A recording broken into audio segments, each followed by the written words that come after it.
Buonasera a tutti, benvenuti, sempre così numerosi. E un saluto naturalmente anche a chi ci segue da remoto. Oggi abbiamo il piacere di dare il benvenuto a Massimo Cultraro, che io personalmente, avendo fatto i miei studi a Catania, dove lui lavora, conosco ormai da un numero notevole di anni, e che è dirigente di ricerca dell'Istituto di Scienze del Patrimonio Culturale del Consiglio Nazionale delle Ricerche. Dopo la laurea in lettere classiche a Catania, si è specializzato presso la Scuola Archeologica Italiana ad Atene, che come sapete ha un legame con il nostro museo in quanto un suo storico direttore, il primo direttore del dopoguerra fu Doro Levi, che come sapete era direttore del museo, sovrintendente, professore universitario, quando nel 1938 fu cacciato da Cagliari per le leggi razziali.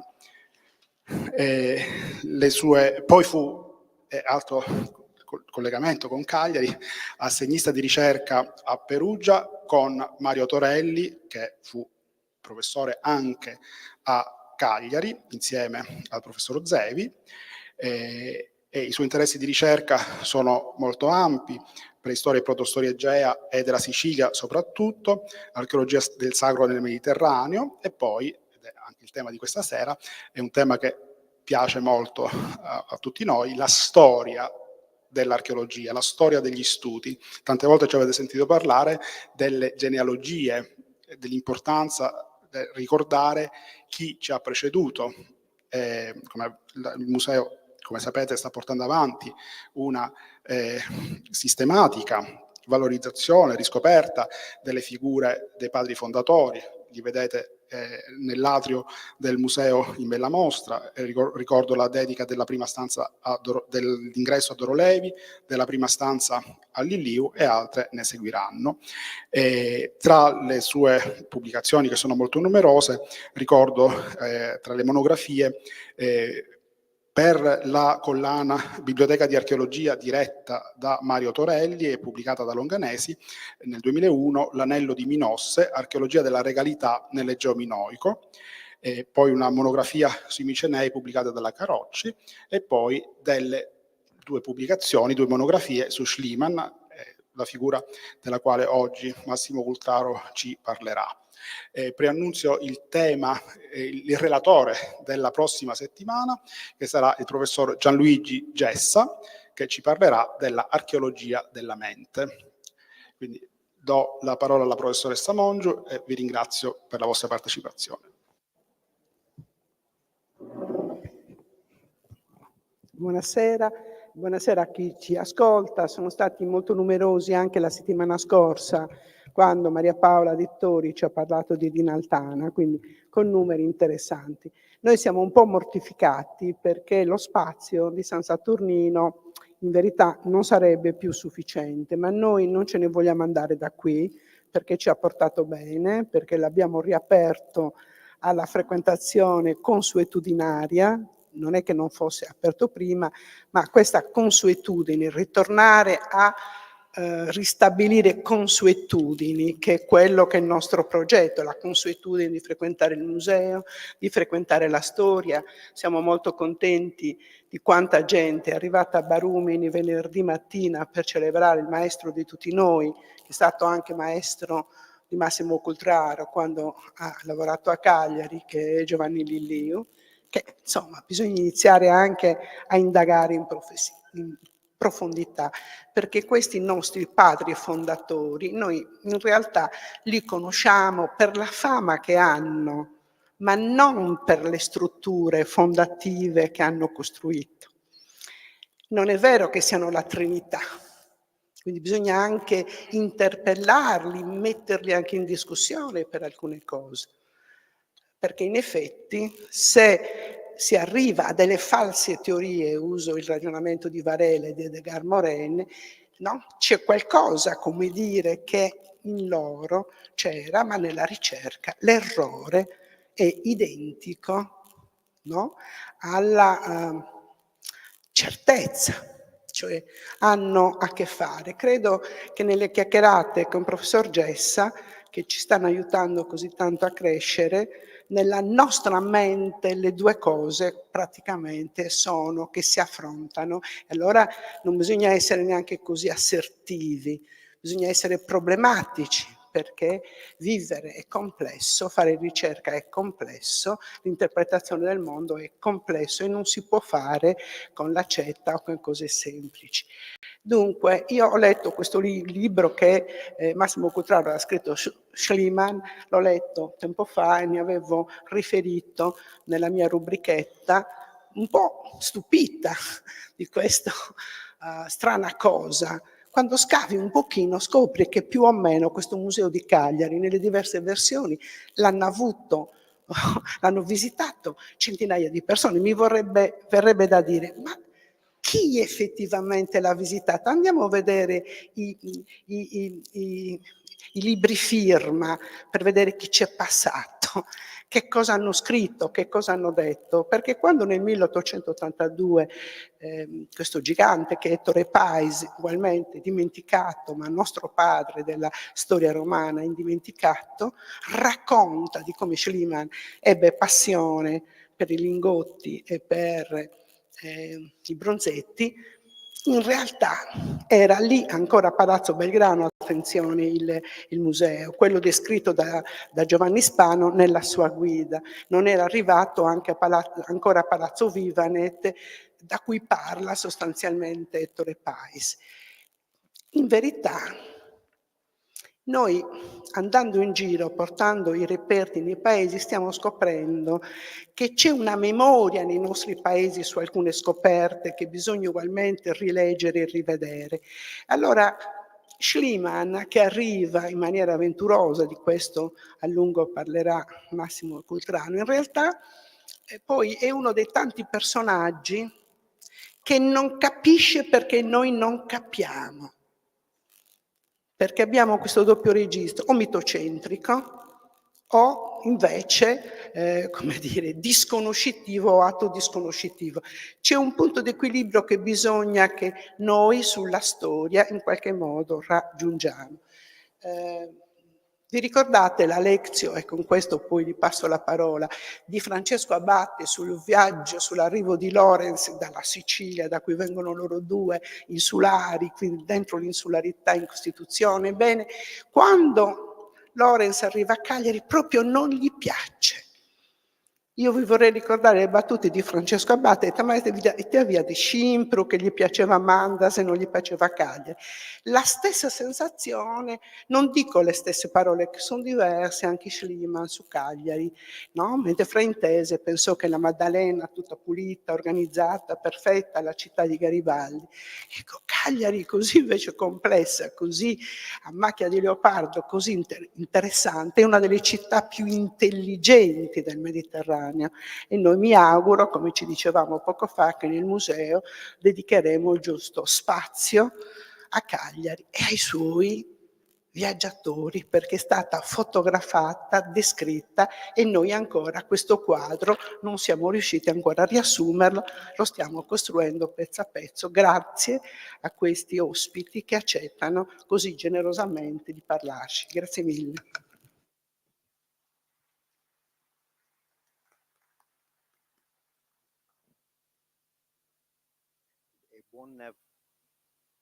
Buon pomeriggio a tutti, è veramente un grande privilegio stasera essere qui con voi. Per me è un ritorno al passato.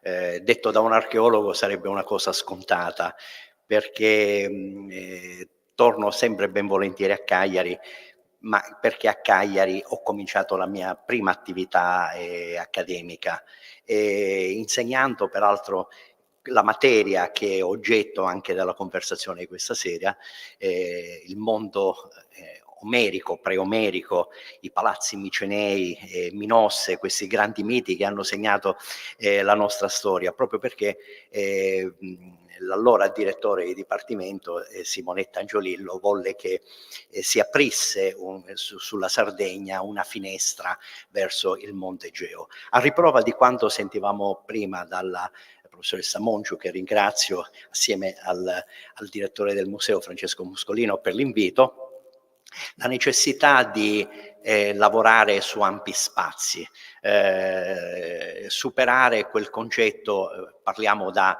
isolani, di limiti imposti dal mare, e ribaltare la prospettiva e vedere invece come spesso il mare nella storia più antica delle nostre comunità ha rappresentato una grande risorsa. Ha rappresentato anche aspetti tragici, diaspore, migrazioni, movimenti di popolazione alle quali ancora oggi assistiamo.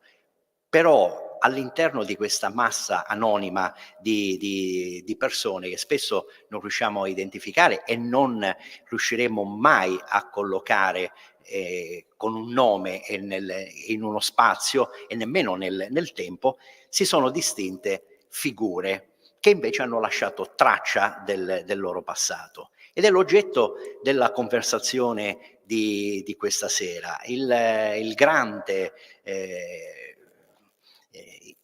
inarrivabile dal punto di vista delle attività che fece, studioso, ma ancor prima mercante spregiudicato, cinico, Heinrich Schliemann, che entra nella gloria del mondo quale scopritore della città di Troia, quindi dà voce ai poemi omerici, una voce rappresentata dalla cultura materiale, dagli oggetti, dai manufatti, lega il suo nome anche alla Sardegna.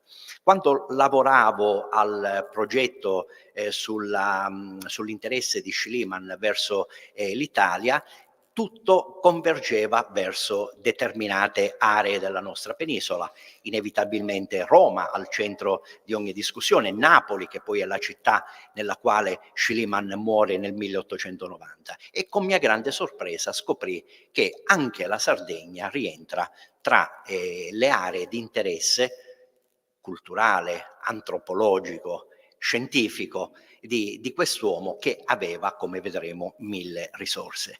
Allora, stasera di chi parliamo? Parliamo di un personaggio che non è ancora l'Heinrich Schliemann che conosciamo noi, lo scopritore di Troia, il celebre archeologo che dopo aver scoperto Troia si sposta nella Grecia continentale per dar voce ad Agamennone e ai suoi compagni, scoprendo la civiltà micenea. Lo Schliemann di cui parliamo è uno spregiudicato imprenditore, un uomo d'affari, che comincia lentamente a coltivare l'idea che a fianco al denaro, che sapeva duplicare in maniera straordinaria, poteva esserci spazio anche per una riflessione più speculativa, dove alla fine la stessa riflessione però aveva sempre a che vedere col mondo degli affari. Quindi vediamo come questo personaggio proietta la sua idea di ricostruzione del passato anche in chiave, oggi diremmo, mercantile. E questo personaggio, anticipo alcune cose che poi saranno oggetto di quello che dirò in seguito, quando mette piede a Cagliari, vedete, liquida, come prima diceva la professoressa Monciu ricordando Lorenz, la città di Cagliari come una città sporca, una popolazione strana, un miscuglio, quindi aveva l'occhio del viaggiatore che identificava in questa popolazione attraverso dei fenotipi un miscuglio di razze, un giudizio assolutamente negativo. Basterebbero queste due affermazioni per liquidare subito il personaggio e io stesso fermarmi e non parlar più.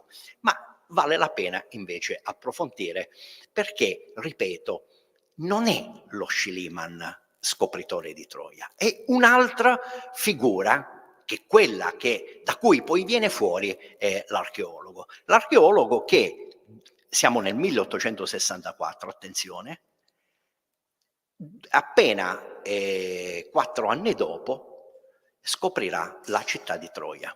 E già nel viaggio che lo porterà verso la Sardegna ci sono i primi germi di una riflessione molto particolare, profonda, su quello che è il Mediterraneo antico.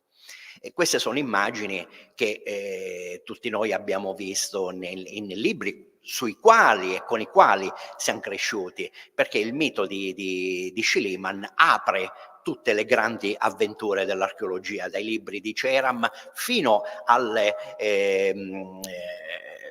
analisi anche approfondite che si facevano fino a poco tempo fa, prima che tutto il sistema scolastico venisse completamente ribaltato, nelle scuole medie, dove la figura di Schliemann era ricordato sempre con toni epici, eroici, ma era comunque l'elemento fondante di una nuova Europa, quell'Europa della seconda metà dell'Ottocento, che nella riscoperta del passato attraverso un metodo, quello archeologico, assolutamente nuovo, e Schliemann dà un contributo significativo in tal senso, finisce per saldare la storia del vecchio continente con qualcosa di assolutamente nuovo.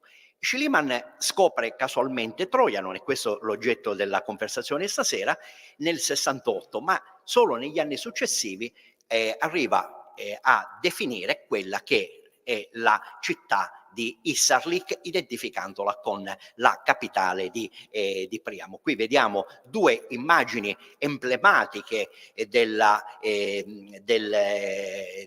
ruolo che ebbe Schliemann nella scoperta di Troia. Da un lato, quella che come appariva a Troia dopo gli scavi di Schliemann.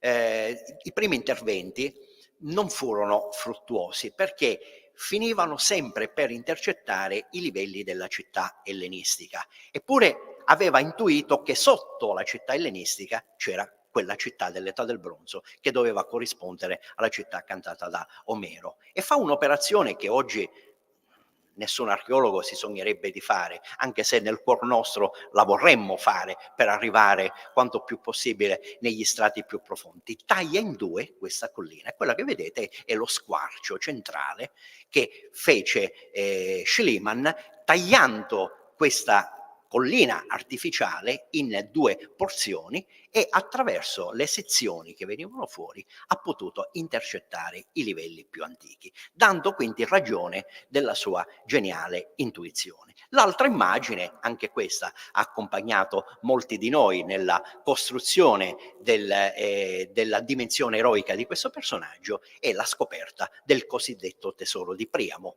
che viene celebrato in questa maniera dallo stesso Schliemann, affidando alla seconda moglie, Sofia Engastromenu, l'atto di portare come fosse Ecuba, la moglie di Priamo, i gioielli che aveva trovato. Pochi anni dopo, quando Schliemann ormai era morto, un suo allievo, l'architetto Dörpfield, dimostrerà che l'operazione di Schliemann era assolutamente fasulla, quella di aver trovato oggetti sparsi, anche se in un'area relativamente vicina, ma aveva, come dire, creato ad hoc in maniera sensazionalistica l'idea che ci fosse questo tesoro nascosto, sepolto sotto le ceneri di quello che doveva essere l'incendio provocato dagli Achei. Il personaggio di cui parliamo è quindi anteriore al 1868, è come se rispecchiasse una esistenza diversa da quella che poi ebbe nella sua seconda parte. Lo Schliemann delle origini, di cui si sa poco, e lui stesso contribuì a far conoscere poco di questa sua fase formativa, ma a noi interessa perché dobbiamo necessariamente inquadrare chi era per capire perché viene in Sardegna, è uno spregiudicato uomo d'affari. Specula in borsa, lavora con grande disinvoltura, muovendosi bene tra Parigi e Londra. A un certo punto decide di aprire un'agenzia propria, prima per conto dei Lloyds e poi in maniera autonoma a San Pietroburgo. È un uomo che ha lasciato un patrimonio immenso dal punto di vista della documentazione. L'archivio, oggi custodito ad Atene presso la Biblioteca Gennadios, conserva diverse migliaia di lettere. Un uomo che era un poligrafo e che, dovendo gestire gli affari, ma anche lettere di carattere personale, quando arriva negli Stati Uniti scopre l'uso della carta velina. Si fa quindi produrre dei registri con diversi fogli nei quali scriveva le minute delle lettere, avendone sempre una copia a portata di mano. Questa invenzione, che era nata in una tipografia di New York, gli consentiva di rispondere ogni mattina tra le 6 e le 8, si svegliava prestissimo, faceva una nuotata laddove aveva la possibilità di farlo, lo farà anche a Cagliari. Non importa se fosse inverno o primavera, si gettava nelle acque proprio gelide del mare, perché amava il mare, poi dopo una abbondante colazione scriveva. Ecco. Era capace di scrivere fino a 50 lettere al giorno. Quindi voi immaginate, c'era anche difficoltà di, quando riceveva le risposte, di ricordarsi cosa avesse scritto, e quindi girava con questi grandi valigioni che erano le minute delle lettere che inviava.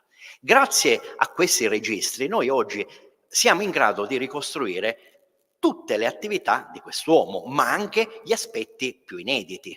Perché inediti? Perché quest'uomo contribuisce a creare il mito di se stesso, quello che genialmente un archeologo greco di qualche anno fa, George Corres, professore all'Università di Atene, definì la scilimania, questa mania di Schliemann. Schliemann annotava tutto in maniera quasi maniacale, quello che mangiava, cosa consumava, il costo del ristorante, che poi comparava a seconda di dove si trovava. E grazie a queste lettere e diari personali noi siamo in grado di ricostruire l'aspetto meno noto del personaggio, perché a fronte di una vita privata c'è poi una vita epica che lo stesso Schliemann contribuì a costruire. Quando nel 1881, ormai era il famoso archeologo che aveva scoperto Troia, Micene, aveva dato voce perfino a centri micenei minori come Orchomenos, legato al mito di Minas, fondatore di tutta la genealogia degli Atridi, pubblica la monografia su Tirinto, ultima grande impresa epica dal punto di vista dello scavo. Un libro perfetto, perché aveva fatto tesoro della sua esperienza. Perfettamente costruito, era un abile comunicatore, sapeva anche scrivere in maniera chiarissima, perché le sue pubblicazioni erano rivolte in primo luogo a un auditorio, a un pubblico di non addetti ai lavori. Quindi adoperava abbondantemente la fotografia, prima vi ho fatto vedere un esempio, la collina tagliata in due e una foto. Schliemann introduce l'uso della fotografia nello scavo archeologico, introduce anche il sistema della documentazione grafica, le sezioni, le planimetrie, tutto ciò che poteva creare e contribuire quindi ad aiutare il lettore a immaginare come che quello che leggeva fosse realmente esistito. E il libro su Tirinto è una perfetta descrizione del palazzo, che peraltro è uno dei più importanti, meglio conservato di quello di Micene, di cui resta poco, quindi diventa anche il punto di riferimento per ricostruire l'idea di palazzo, di edificio regale legato a queste civiltà dell'età del bronzo. L'ultimo capitolo, nel quale non ci saremmo aspettati le conclusioni, perché questo prevede il sistema scientifico, riprendere le fila di un discorso in maniera ciclica per poi chiudere con le conclusioni che devono sostanzialmente restare nella mente di chi legge. Ecco qui il coup de théâtre di quest'uomo, che sostituisce le conclusioni con una propria autobiografia. Geniale.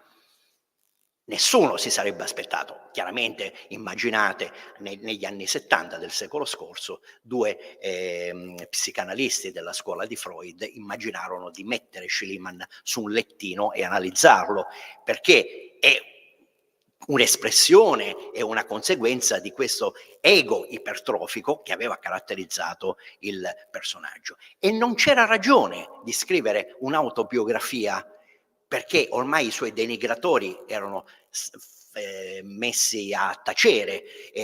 Lui stesso era entrato nell'accademia prima francese, poi nel mondo tedesco, quindi non c'era ragione di scrivere un'autobiografia. Ma la ragione era un'altra, era quella di spingere il lettore all'idea che quest'uomo aveva fatto delle grandi cose perché aveva tenacia, fortuna, non c'è niente di religioso, non c'è nessun intervento divino, non è un prescelto, un unto del Signore messo in questa terra per fare grandi cose, è frutto della sua grande abilità.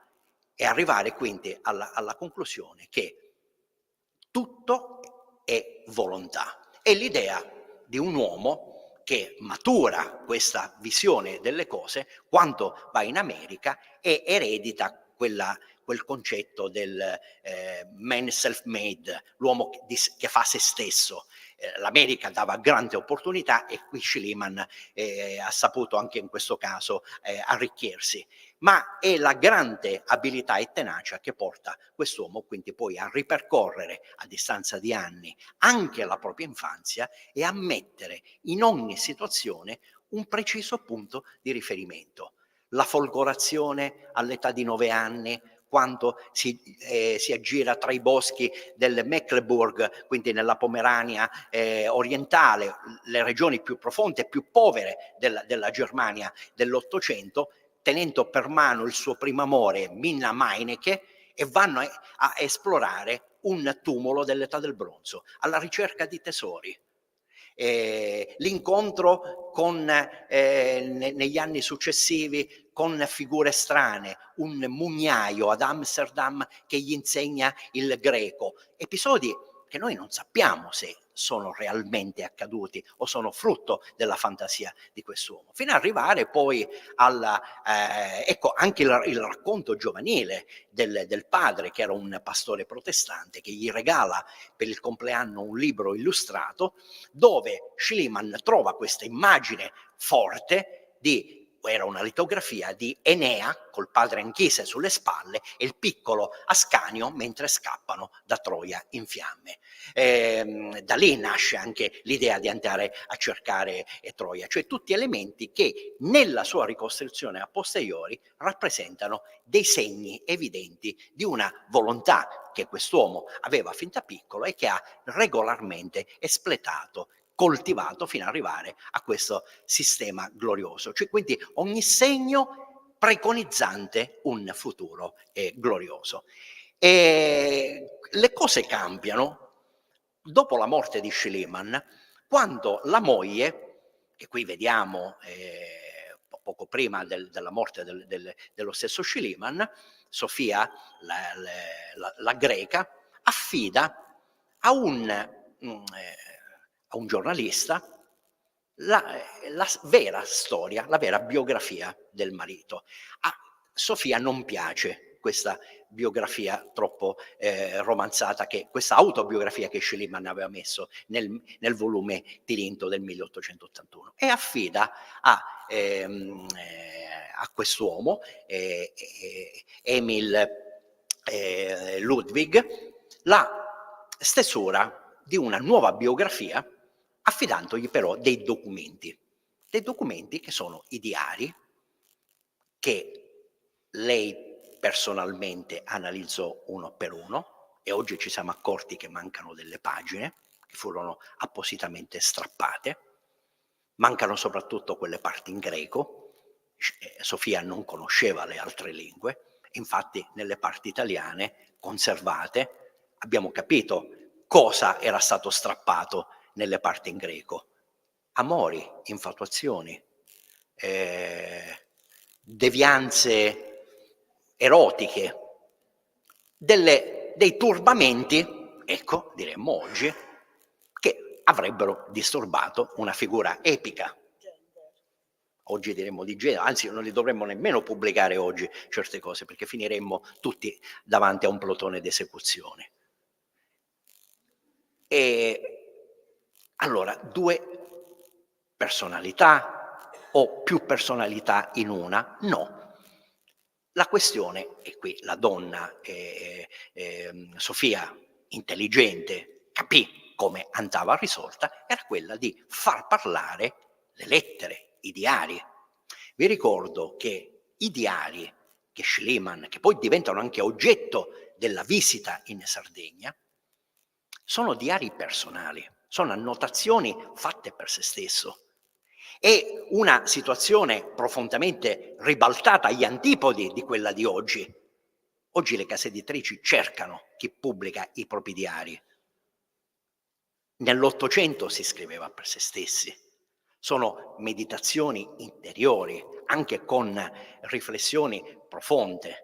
Molte di questi diari erano anche funzionali, quando Schliemann diventerà l'archeologo che noi conosciamo, a raccontare sensazioni, suggestioni e visite in musei, cioè tutti quegli elementi che potevano poi essere utili da un punto di vista scientifico, ma sono documenti privati, personali. Questo libro ha grande successo, pubblicato in Germania nel 1931, nel 1932 la Mondadori lo pubblica in Italia. E lo stesso Ludwig, vi ricordo, era conosciuto in Italia perché è autore della biografia di Benito Mussolini.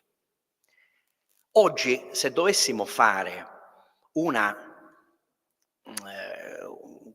calcolo delle continue ristampe delle biografie di Schliemann, compresa quella di Ludwig, al primo posto abbiamo la biografia più diffusa, è quella di Napoleone Bonaparte. Poi segue quella di Adolf Hitler. Al terzo posto c'è Schliemann. Pubblicazioni che travalicano i confini europei, perché sono personaggi che hanno segnato, in questo caso Schliemann, hanno segnato la storia dell'archeologia. Il libro di Ludwig finisce male, perché era un ebreo, era al secolo Cohen, e finisce nel rogo del 1933, quello di Berlino. Quando i nazisti salgono al potere, si pongono il problema di come recuperare questa figura centrale, perché è un tedesco. Tra l'altro Schliemann era quello che nelle prime pubblicazioni aveva per primo introdotto l'elemento della svastica, come elemento simbolico che collegava il mondo eurasiatico, indiano, con quello europeo. Quindi Schliemann in qualche maniera era un precursore di questo grande movimento ariano che poi si sarebbe concretizzato a Troia. E fu così che nel 1939, quindi quando oramai la guerra era scoppiata, affidano a un borgomastro, era un professore di archeologia, di filologia classica, borgomastro di un piccolo paese della Germania centrale, Ernest Mayr, di riscrivere la storia di Schliemann. Una storia che ovviamente fosse diversa da quella di Ludwig, quindi meno ebraica, ebraico-giudaica, e quindi meno legata al concetto di oro, perché nella prima biografia era il cercatore d'oro, così esce anche come sottotitolo in Italia, e più invece vicina a questi ideali filosofici e legati anche al movimento ariano verso e quindi alla costituzione del nuovo mondo europeo che la Germania nazista immaginava. L'opera ovviamente uscì in pieno periodo bellico, nessuno la lesse, venne poi ristampata negli anni 50, è importante perché raccoglie le lettere, perché l'idea di Mayr era quella di rifare una biografia di Schliemann basandosi sulle lettere. Ma noi lavoriamo sui taccuini, perché i taccuini, come dicevo, sono la fonte più importante di quest'uomo. Siamo nel 1864. Prima di capire come arriva in Sardegna, vediamo cosa succede nel 64. Schliemann da mesi, dal gennaio-febbraio, comincia a seguire una dieta alimentare rigidissima. Attraverso l'aiuto di un medico si prepara anche a combattere la dissenteria. Non aveva nessuna patologia specifica. Si stava preparando per un misterioso viaggio che l'avrebbe portato nella primavera del 1864 a Tunisi. Lascia Aquisgrana, raggiunge l'Italia, Livorno, e a Livorno si imbarca in direzione di Tunisi. Siamo agli inizi di maggio del 1864. Si conosce anche il nome del vapore. Questa è una rara immagine di questo vapore che che collegava Livorno con Tunisi. Vi ricordo che Tunisi, in questo contesto del secondo quarto dell'Ottocento, aveva una tra le più grandi comunità di italiani che convivevano con gli elementi magrebini e soprattutto con i primi emigrati francesi. Ma quello che è interessante è perché questo viaggio a Tunisi che viene preparato in maniera quasi ossessiva. Lo cominciamo a vedere dai taccuini e dalle lettere, perché aveva al seguito dei compagni, che poi lo seguiranno anche nell'avventura sarda, assolutamente a noi sconosciuti. Il primo è questo Eugenio Rondolino, del quale Schliemann ci dà solo un riferimento. Era un ricco proprietario terriero di Vercelli che aveva proposto a Schliemann di comprare delle risaie. E poi ho fatto delle indagini, nella seconda metà dell'Ottocento i Rondolino sono effettivamente una delle famiglie più importanti nel Vercellese di produttori di riso. Non sappiamo se Schliemann alla fine comprò questi terreni, e non credo io personalmente, perché dalle lettere che ho analizzato Schliemann preferiva invece i vigneti dell'Emilia Romagna alle pendici dell'Appennino, dove effettivamente alle spalle di Bologna comprò dei terreni altamente produttivi. Ma il personaggio più curioso, che è imbarcato su questa nave, su questo piroscafo, e lo vedete qui nell'immagine, è John Evans. Quando feci le prime indagini pensavo che fosse il grande John Evans, l'antropologo inglese, fondatore, primo curatore dell'Ashmolean Museum, era stato anche uno dei trustees del British Museum, padre del famoso Arthur Evans, lo scopritore di Minos, del palazzo di Minos a Cnosso. Pensavo che fosse lui, in realtà no, è un altro John Evans, personaggio interessante. È un americano, governatore del Colorado, massone, medico, che è uno dei più grandi speculatori di borsa che siano mai esistiti. Ma al tempo stesso è anche quello che, quando torna da questo misterioso viaggio a Tunisi, si macchia di una serie di crimini contro i nativi americani. St. Creek, la strage di St. Creek proprio alla fine del 1864, fu autorizzata da lui, che alla fine premiò anche l'ufficiale delle forze nordiste proprio per aver sterminato un certo numero di indiani. Quindi un razzista, speculatore, spregiudicato, ma cosa ci fa un americano in un piroscafo con un tedesco che da tempo si preparava, anch'egli mercante, a questo misterioso viaggio a Tunisi? E la fortuna di Evans era legato, vedete, alla costruzione delle ferrovie. La Pacific Roadway di quegli anni fu voluta da Evans, che la potenziò.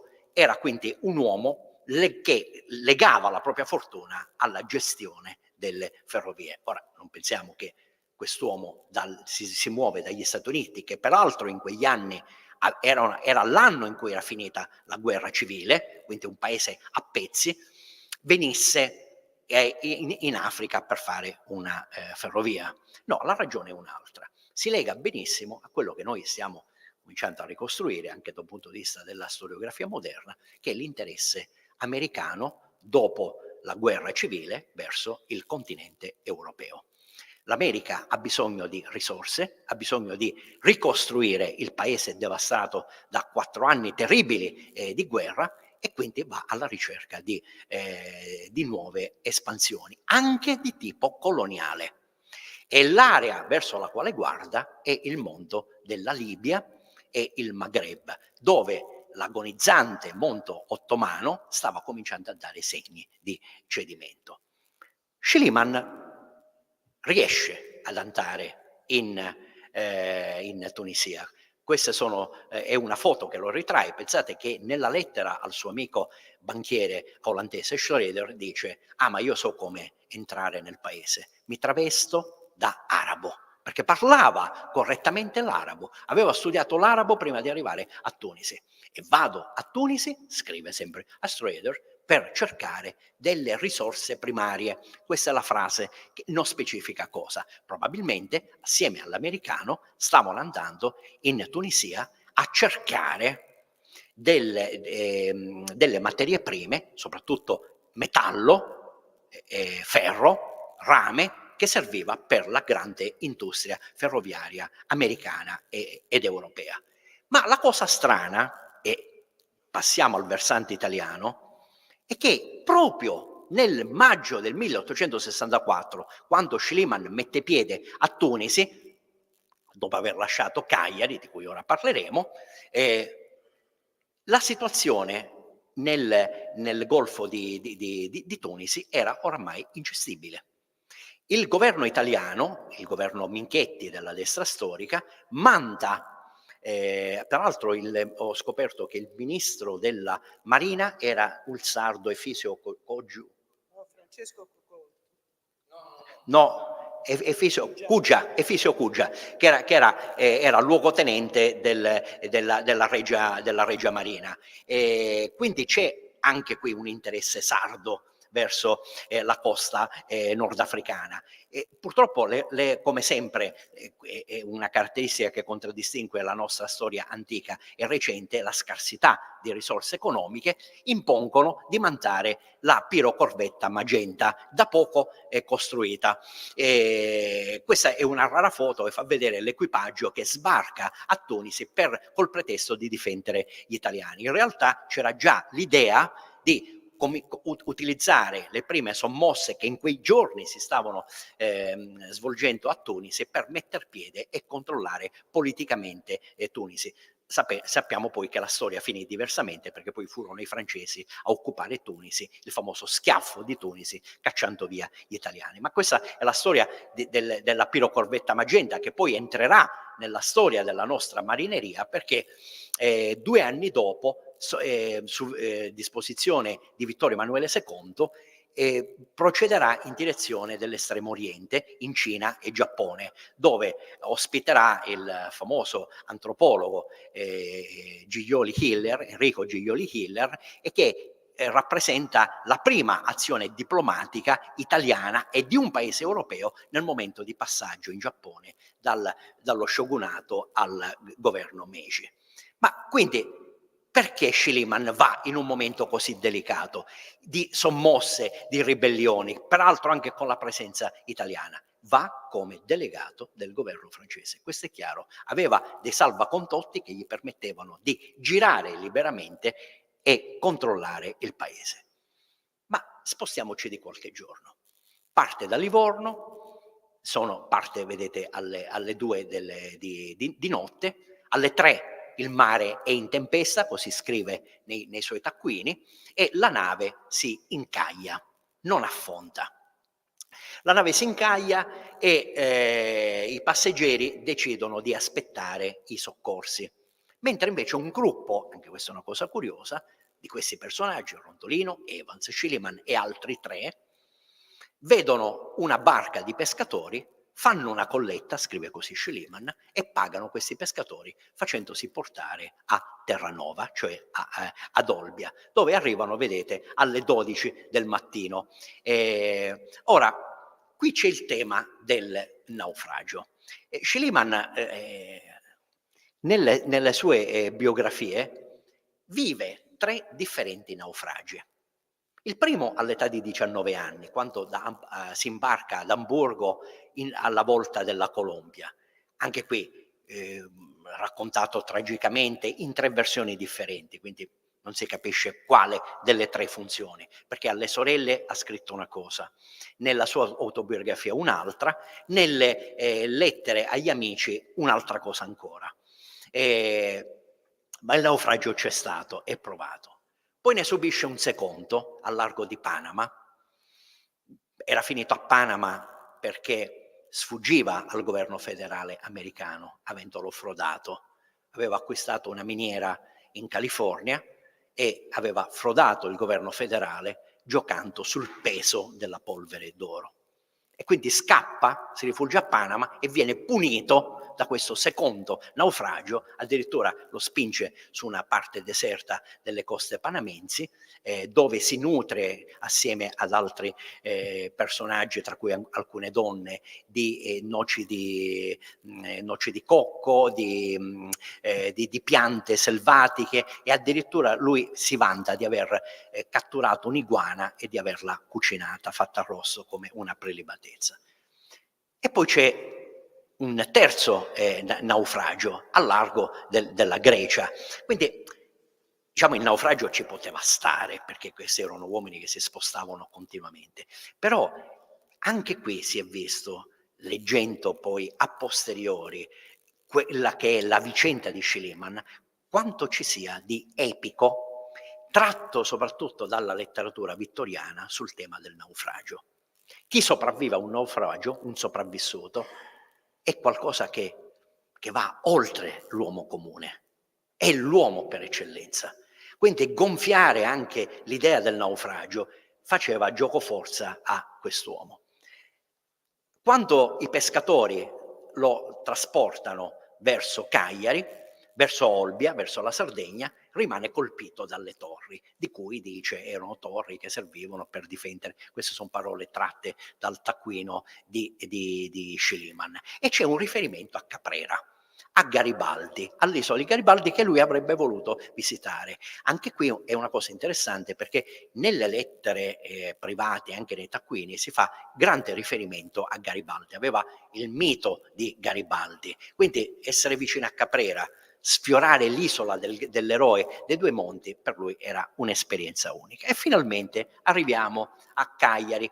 Qui sappiamo che arriva nel tardo pomeriggio del 29, e fa immediatamente un bagno, quindi scende dalla nave, fa il bagno e poi si affretta, vedete, scrive, a visitare la città in tutte le direzioni, perché è fortemente incuriosito. Ne descrive la città mettendo in evidenza quella che per lui era un'anomalia, il fatto che la città si dispiegasse sulle pendici di una collina, avendo quindi anche delle irregolarità urbanistiche. Ma quello che lo sconvolge di quest'uomo, che aveva fatto la colletta assieme agli altri per approdare in Sardegna, mentre gli altri sono rimasti sul piroscafo, e quindi speranzoso di poter fare una colazione come si deve, il fatto che non riesce a inghiottire nemmeno un caffè latte, perché il garzone che gli porta questa tazza di caffè latte ha le unghie sporche ed è puzzolente. Ora, questo è un altro topos del Grand Tour di questi viaggiatori della metà dell'Ottocento, perché le stesse parole le usa quando anni prima, nel 1858, aveva visitato Siracusa e descrive la città di Siracusa alla stessa maniera di Cagliari, usando gli stessi termini. Ho dimenticato a dirvi che Schliemann conosceva 21 lingue e ne scriveva 15. Quando era in Italia scriveva in italiano, si esercitava. Quando era a Tunisi scriveva in arabo e parlava in arabo. Quindi era un esercizio. Ecco perché queste non sono traduzioni, ma sono proprio le trascrizioni dal suo taccuino. Alla fine il giudizio su Cagliari è assolutamente negativo, pessimo, una città sporca e puzzolente. Ma quello che lo colpisce in maniera particolare sono queste case con finestre e balconi.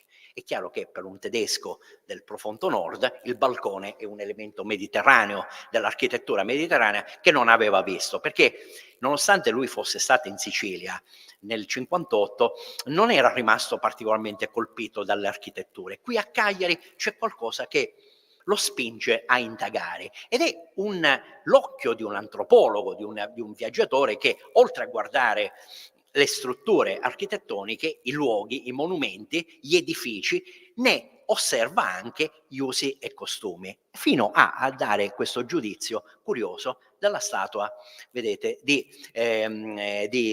Carlo Felice, che gli sembra un pirata con quel grande mantello. Anche questo è un altro topos, quello del pirata, perché Schliemann viene da questa esperienza che fece nel 1850 fino al 52 in California, dove aveva visto queste grandi statue bronze che raffiguravano personaggi curiosi della storia americana con questi grandi mantelli, e lo paragona a un pirata. Ma tra i pirati, la sporcizia e gli odori che venivano fuori dalla città, c'è qualcosa che finalmente lo riappacifica.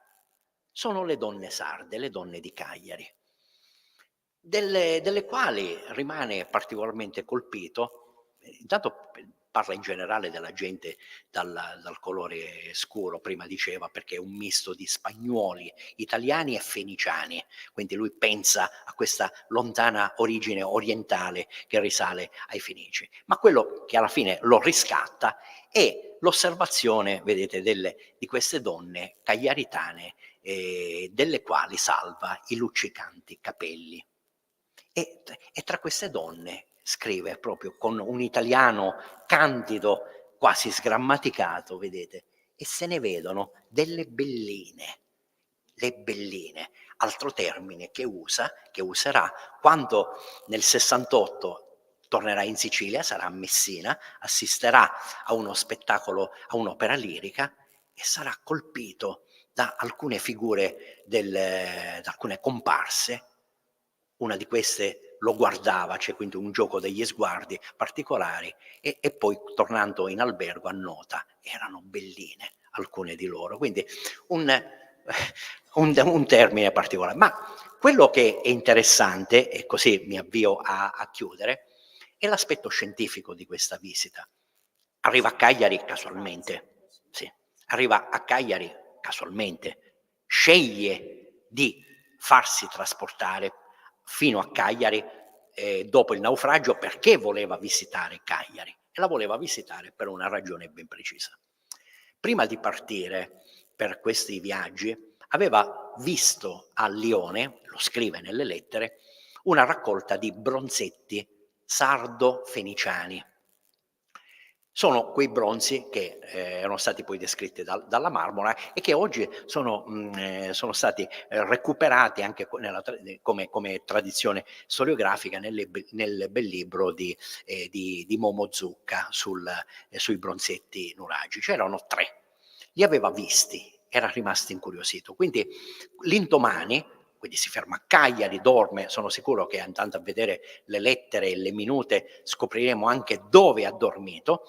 L'indomani si reca, dopo questa collazione, al museo per andare a visitare la raccolta e incontra ovviamente il genius loci che è Gaetano Cara, il direttore del museo, il diretto responsabile anche di questa diffusione mediatica che ebbero i bronzetti nel contesto internazionale.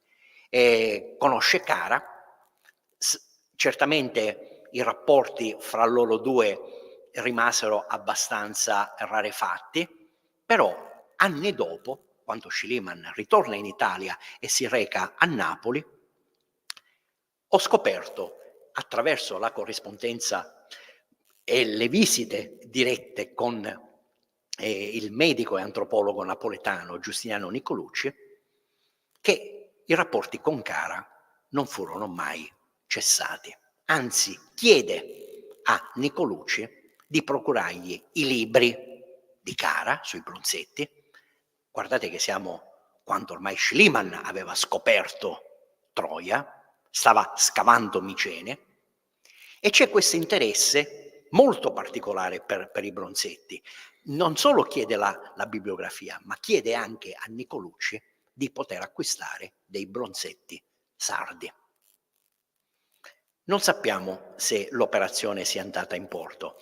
A un certo punto Nicolucci, anche per sua comodità e per suo vantaggio, gli propone 2 bronzetti etruschi che Schliemann respinge, voleva quelli sardi, cioè c'era poco da fare.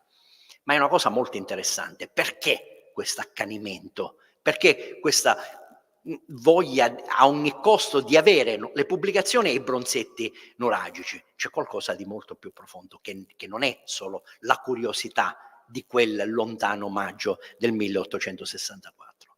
Ed è questo bronzetto che Schliemann aveva trovato a Troia, un bronzetto molto particolare, per il quale proponeva dei confronti con la bronzistica sarda.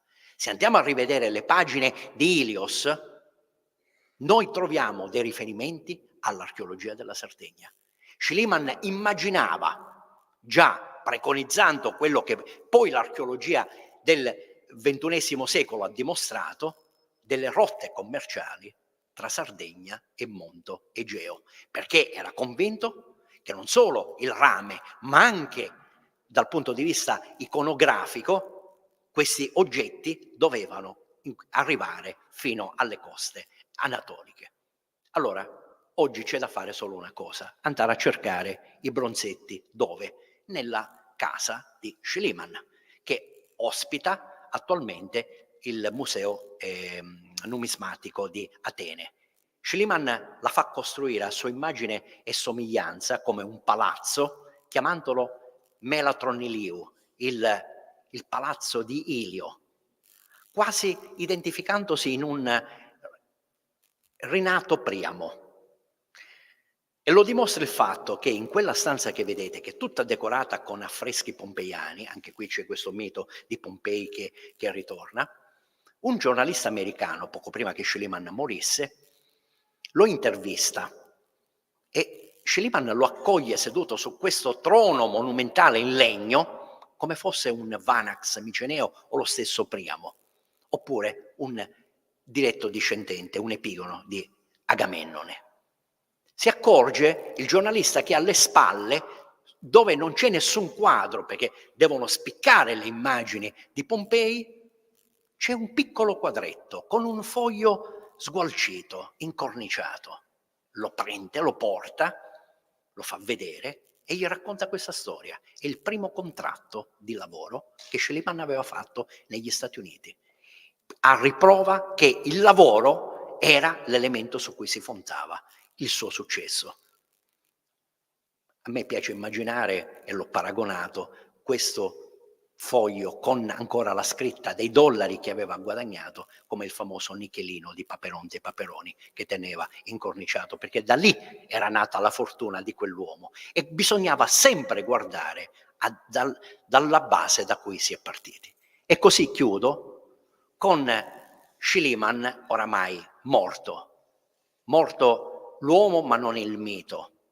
Questa è la tomba di Schliemann nel cimitero storico di Atene, una tomba che ricorda quella costruzione l'Iliou Melatron, perché come la prima è la reggia di Priamo, la seconda, la tomba, è una tomba frigia al pari del grande Creso, come un re quindi della Lidia, una tomba su podio che ha alla base un fregio continuo che racconta le storie ovviamente dell'Iliade, i primi libri dell'Iliade, lo scontro degli dei, quindi delle scene di carattere manieristico, ma in corrispondenza della porta, quindi laddove si entra e tutti possono guardare quello che hanno sopra, la scena mitologica si spezza e cambia completamente il registro narrativo. compare Schliemann con la moglie. Schliemann che tiene in mano un libro, quel libro che può essere l'Iliade, che lo aveva portato sulle tracce di Troia, potevano essere la Perigesi di Pausania che gli aveva permesso di scoprire Micene, le fonti classiche. A fianco alla donna, quella donna che ha sempre avuto un ruolo importante nella vita di Schliemann. Ed è anche colei che scava a Micene. Questo è un aspetto che molti non conoscono. Molti degli scavi di Micene non furono fatti da Schliemann, ma da lei. Cosa straordinaria. Ma quello che colpisce è il contorno delle due figure centrali, uomini e donne, uomini operai che sollevano blocchi, quindi il ricordo dei grandi cantieri di scavo dove Schliemann era abituato a lavorare con oltre 300 operai. Ma quello che può sembrare una nota stonata, per quegli anni, se non capita, ma dal forte impatto visivo, sono quelle due figure femminili. Perché sollevano i vasi? Stanno lì. Perché queste due donne? Perché Schliemann è stato il primo a introdurre in un cantiere di scavo la presenza femminile. Non è questa la novità. Schliemann racconta dei primi scavi, la popolazione dei villaggi attorno a Ciannaccale arrivava a orde perché pagava bene e il lavoro dei campi era molto più faticoso rispetto a un lavoro su un cantiere di scavo. A un certo punto arrivano queste donne, le mogli, le figlie, che pretendono la restituzione dei padri. Quasi un momento epico dell'Iliade, veramente. Schliemann li accontenta, li fa stare nella zona di scavo, costruisce una città in legno con laboratori, depositi, magazzini, ma anche le case dove le famiglie potevano stare. E la grande novità, e questa è la forza di quest'uomo, è che dà alle donne la stessa paga degli uomini. Equità nello stipendio, equità quindi tra uomo e donna. Siamo nel 1880. Quest'uomo che aveva vissuto, girato tanto, e che con le donne ebbe sempre un rapporto difficile, alla fine, come dire, si mette il cuore in pace, si riarmonizza col mondo femminile attraverso questo gesto che poi viene immortalato nella sua tomba. Grazie per l'attenzione.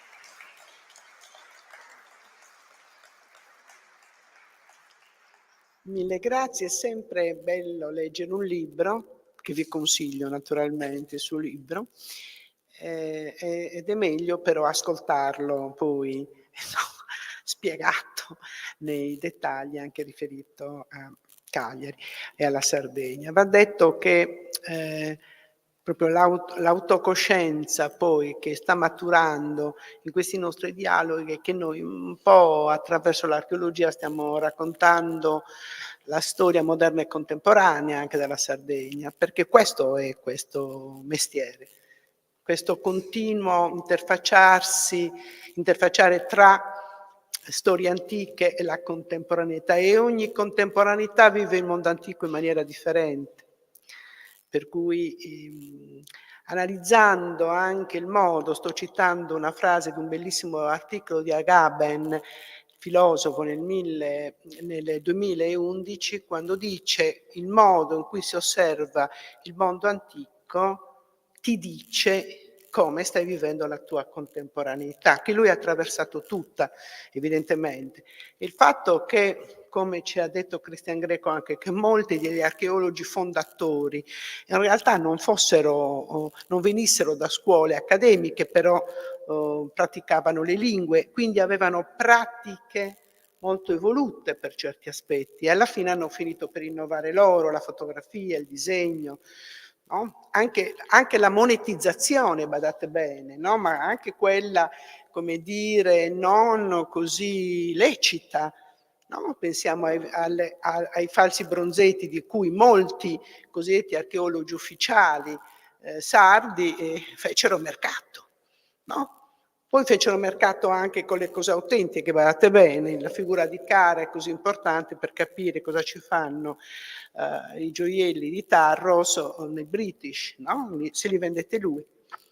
È così, cioè sto riferendo sempre al lavoro di Momo, eccetera. Quindi è davvero interessante cambiare sguardo anche, questo lo dico in generale a tutta l'archeologia, ritornare allo sguardo dei grandi Lilliu e altri che, raccontando l'archeologia, Dorolevi, raccontavano il contesto. Ecco, la battuta che spesso ci facciamo con Francesco Muscolino, come dire, a che punto sei della liberazione dalla cocciarità, dal cocciame? Perché quello è uno strumento, proprio poco, ma se tu non sai i classici, se non conosci le lingue antiche con cui gli antichi hanno parlato, com'è che interpelli, interroga terra respondebiti tibi, diceva Taramelli, se hai il linguaggio. Ma se tu riduci tutta questa cosa a una forma a tecnicalità al ribasso, non ne può uscire niente di buono. Ecco perché vi suggerisco di leggere questo libro anche da un punto di vista del metodo con cui il professor Codano ha interpellato una figura irraggiungibile, per cui costruisce anche il modo di raccontare un'autobiografia archeologica. Voi pensate al modo in cui Giovanni Lilliu racconta la sua agnizione infantile rispetto a una collina che rivelerà non Troia ma Barumini. Cioè c'è anche un modo della narrazione, quindi lui si serve di quella roba molto interessante da Goethe in poi, come si costruisce il romanzo di formazione, che poi diventa il romanzo della propria vita, in cui lui si adegua. Ecco, queste sono le suggestioni che mi ha fatto venire il professore. A voi che cosa? La parola, interpellatelo ulteriormente. Franco Masala.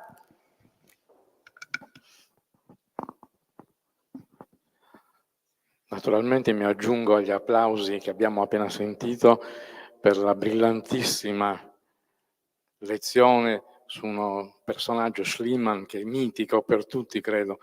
Chiunque abbia studiato a suo tempo la scoperta di Troia lo conosce.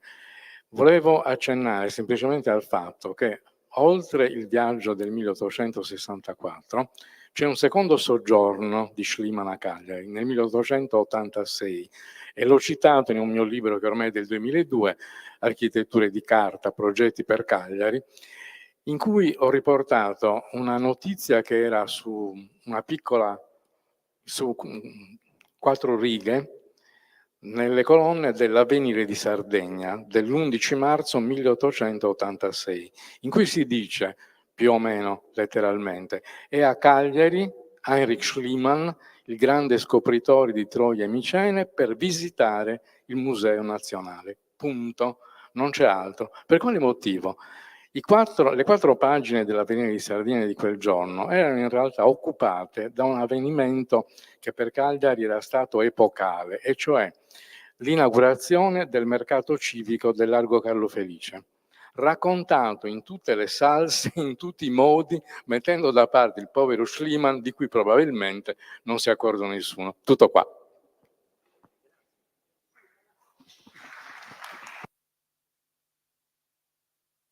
Sì, cioè il riferimento che fa Ettore Pais deve essere a questo viaggio. È a questo viaggio, perché il museo in quel momento non è più nel Palazzo Belgrano, ma è in Palazzo Vivanetti. Cioè si stanno trasferendo. Non ancora. Quindi è sempre, scusami Franco, è sempre la descrizione di Giovanni Spagna. Ok. Quindi probabilmente la ragione è sempre quella di indagare questi aspetti della civiltà nuragica che sta venendo fuori in chiave troiana, perché era questo il senso che poi lui svilupperà dopo nel volume su Troia. E anche perché probabilmente già l'Accademia di Berlino aveva definito le false carte d'Arborea dei falsi, ma anche i bronzetti. Cioè la prima immagine che ha fatto vedere lui è esattamente sui falsi, quelli che Cara e gli altri facevano, intanto già da De Pruner circolavano, anche su questo forse bisogna riprendere un ragionamento su questi falsi, il giro che fanno in Europa, come tornano, eccetera. E poi la nascita in quel momento di bronzetti falsi legati a quella cosa straordinaria che era la scoperta di Teti Abini, di cui parla appunto Ettore Paesi in lungo e largo, che vi suggerisco di rileggere, perché rileggerli in fondo è utile per capire alcuni dettagli che poi all'ingrosso in questo momento sfuggono. Invece quella precisione di allora, gli interessi di allora, scusate. No, è un piccolo particolare. Schliemann possedeva una straordinaria collezione archeologica che aveva portato con sé nella casa, appunto la villa di Atene.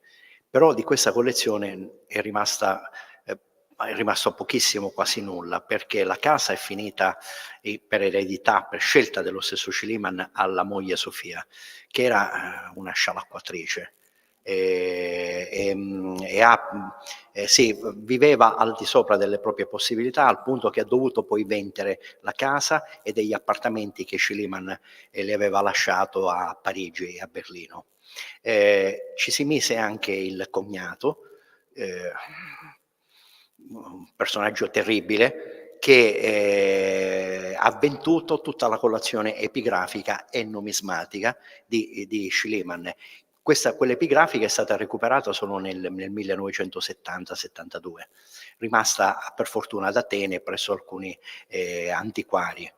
Erano peraltro epigrafi già pubblicate, quindi anche difficili da collocare nel mercato. È stata la sventura di quest'uomo che si preoccupava di ogni volta che partiva faceva un testamento e cambiava continuamente. Però aveva capito che la moglie era il punto debole di questo sistema, per quanto lui l'amasse, per quanto l'ha voluta celebrare ancora in vita nella sua tomba, ma aveva fatto male i conti col cognato. C'è sempre un cognato terribile. Penso alla vicenda di Gianfranco Fini e Tulliani, ecco, con la villa di Monte Carlo. Alla fine, ecco, vedete, sono vite parallele, ecco, come quelle di Plutarco, Schliemann e Gianfranco Fini. Cioè, nel senso che probabilmente sono i cognati che rivelano la vera natura che viene auto-occultata, poi ci sono dei cognati che rivelano, vediamo anche adesso. Dovremmo fare uno studio sui cognati, cioè sì. non soltanto sui fidanzati, ma anche sui cognati, che rivelano poi l'intima natura di protagonisti o delle protagoniste, ad esempio. Quindi sarebbe interessante comunque capire nella collezione, nell'elenco delle collezioni, se esistono degli elenchi, se esiste poi materiale sardo. Perché materiale il doppio, sardo e questo è soprattutto sì, dei bronzetti, quei bronzetti a cui certo alludeva Nicolucci. In fondo? Sì, buonasera professore, grazie per la sua relazione. Mi è venuta in mente una domanda, una curiosità. Nell'Ottocento la Sardegna è meta di molti viaggiatori, insomma c'è una sorta di scoperta della Sardegna, neanche riscoperta, ma proprio una scoperta vera e propria, così come viene definita. Oltre agli inglesi, ai francesi, che erano mossi soprattutto da ragioni commerciali, ci sono i tedeschi. Nel 1780 il primo fu, questo era un cappellano militare, ma successivamente ci furono alcuni brillanti archeologi, tra questi certamente il barone von Malza e successivamente anche Nygard, di livello ovviamente inferiore, oltre a Theodor Mommsen, no? Con il suo brillante Bericht, no? Con cui dimostrò la falsità delle carte d'Arborea e di buona parte dei bronzetti, alcuni dei quali successivamente risultarono autentici. Ecco, tutto questo, diciamo, il filone dei viaggiatori tedeschi ha un collante e anche un personaggio, che è quello del canonico Giovanni Spano, che un po', insomma, li li raggruppa, insomma, o perlomeno fa diciamo, da sponda a questi viaggi, e hanno anche un'origine comune, nel senso che tutti i libri pubblicati da archeologi tedeschi furono pubblicati a Lipsia. Quindi c'è evidentemente un filo tra Lipsia e la Sardegna. Vorrei chiederle, professore, ha trovato qualche riferimento a collegamenti dello Schliemann a questi altri archeologi tedeschi? I collegamenti ci sono, ma nella misura in cui Schliemann prima è escluso dall'Accademia tedesca, poi dopo il 1882 viene accolto con grandi onori all'interno del mondo tedesco. I legami ci sono, i rapporti, ebbe rapporti con Virchow che girava per tutta Italia ed è stato anche in Sardegna. Ricordo che ci sono i viaggi che organizzavano alcune accademie tedesche nelle isole, visitavano la Sicilia e la Sardegna, di cui sono rimaste poi tracce fondamentali. Per noi che facciamo storia dell'archeologia sono le fonti principali attraverso le quali ricostruire le raccolte le raccolte museali. Quindi Schliemann sì, aveva questi rapporti, certamente. Ma io sono sicuro che quello che dobbiamo meglio indagare è attraverso le lettere e quello che è venuto fuori dopo questa folgorazione che ebbe, non tanto per le ragazze dai capelli lucidi, ma quanto per i bronzetti, perché lì rimane effettivamente un dato di fatto, annota la presenza di questi bronzetti che poi lui si porterà dietro per tutta la vita fino agli ultimi scavi di Troia. Io vorrei ricordare alcune date. 1849 la scoperta dei bronzi di Utta, Sì. compreso il capo tribù, che era una cosa voluminosa, sì. E attenzione, la scoperta in diverse puntate nel corso dell'Ottocento del ripostiglio di Teti Abini, di cui il professor Michel Gras è ritornato sia qui nella sua lezione, su cui, mi perdonate, è ritornato il professor Michel Gras qui e anche venerdì a Barumini. Io credo che sia tutto da riprendere il ragionamento su chi erano coloro che li facevano, qual era la società che accumulava tante risorse da potersi consentire una cosa che il professor Gras ha messo in relazione il complesso statuario di Montiprama con i bronzetti che iniziano ad avere uno sguardo differente, non è più preistoria, nel senso in cui lo intendevamo prima, nel senso di arretratezza, di tutte quelle cose che ci hanno detto sulla preistoria, ma altro. Adesso noi dobbiamo capire, senza mittopoietiche né nulla, ragionando in termini anche scientifici, con l'aiuto delle discipline scientifiche, che non abbiamo mai usato diffusamente qui come pratica nello scavo e nel dopo, di che cosa stiamo parlando effettivamente. Quindi uno scavo dentro tutti i materiali d'archivio, dentro le bibliografie e dentro le mentalità che li hanno affrontato questo materiale di volta in volta, appunto dai tedeschi, compresi i nazisti che cercavano in Sardegna l'archè indoeuropea, perché questo capitolo non viene mai sufficientemente esplorato, quindi speriamo che con i dialoghi e con l'attività che stiamo facendo di portare un piccolo tassello di maggiore conoscenza su di noi attraverso il nostro passato. È così? Quindi, se non ci sono altre domande, chiudiamo qui.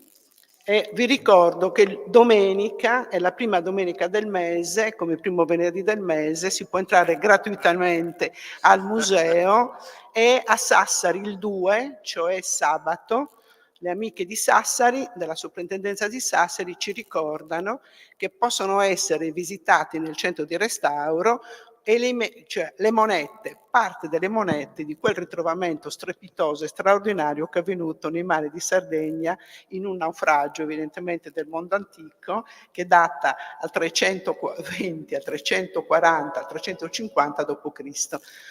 Aggiungo che domenica prossima, ma anche in altre domeniche di dicembre, però seguite i nostri social, sarà possibile visitare, oltre al museo, anche le cannoniere e lo spazio San Pancrazio. Quindi già questa domenica sarà possibile visitare lo spazio San Pancrazio, che comunque in questo periodo è normalmente aperto, e le cannoniere. Quindi vi aspettiamo.